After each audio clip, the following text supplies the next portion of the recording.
اللہم انی اعوذ بک من ہمزات الشیاطین اعوذ باللہ من الشیطان اللعین الرجیم بسم اللہ الرحمن الرحیم الحمدللہ والصلاة علی اہلہا اما بعد فقد قال المعصوم علیہ السلام اولنا محمد اوسطنا محمد آخرنا محمد وکلنا محمد۔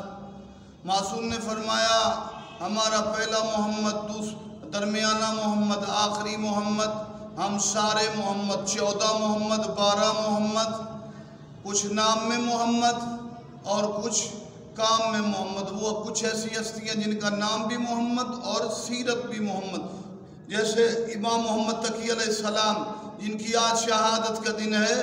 ہم نے امام کا تذکرہ زیادہ نہیں کرنا، صرف چھوٹا سا کلب امام کی مصیبت کے جملے۔ یہ میرا وہ امام ہے جس پر مدینہ میں بھی ظلم ہوا، بغداد میں بھی ظلم ہوا، حالانکہ مدینہ کو بھی مولا نے اپنے علم سے سیراب کیا، بغداد کو۔ امام حسین کے ساتھ امام محمد تقی کی 3 شباتیں ہیں۔ آج 10 محرم کے دن کی طرح کا دن ہے، کاش ہمارے مشرقی دنیا والے بھی اس دن کا احیاء کرتے۔ امام محمد تقی علیہ السلام کی 3 شباتیں مظلومیت میں حسین کے ساتھ۔ مولا حسین کی آمد پہ نانا نبی، ماں زہرا اور مولا علی نے گریہ کیا۔ امام محمد تقی کی ولادت پہ بھی مولا رضا علیہ السلام نے گریہ کیا۔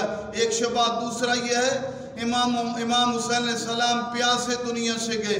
امام محمد تقی علیہ السلام کو جب ان کی بیوی جس کا نام زینب ام فضل تھا، معتصم کے کہنے پر زہر دیا تو میرے مولا نے پانی مانگا، یہ ہستی رہی، میرے مولا پیاسے دنیا سے چلے گئے۔ تیسری شبات یہ ہے کہ میرے مولا حسین کی لاش کربلا کے میدان میں 3 دن تک دھوپ پر پڑی رہی۔ امام محمد تقی کی شہادت کے بعد اس ملعونہ عورت نے میرے مولا کا جنازہ مکان کی چھت پہ رکھ دیا۔ میرے مظلوم بغداد محمد تقی کی لاش 3 دن تک دھوپ پر پڑی رہی۔ اس عورت کا خیال تھا پرندے نقصان پہنچائیں گے، کچھ پرندوں نے آگے جنازے پہ سایہ کیا، کچھ پرندوں کو اللہ نے انسانی زبان دی، انہوں نے مختلف شہروں میں اعلان کیا لوگو حیات کرو۔ 3 دن گزر گئے، محمد تقی کی لاش دھوپ پہ پڑی ہے۔ آغا کاظمی کے جملے ادھر مدینہ میں کیا عالم ہے۔ میرا مولا علی نقی علیہ السلام مدینہ سے باہر جنگلوں میں رو رہے ہیں کہ کوئی تو آگے بتاتا کہ بغداد میں میرے بابا تقی پہ کیا گزری۔ والسلام علیکم ورحمۃ اللہ۔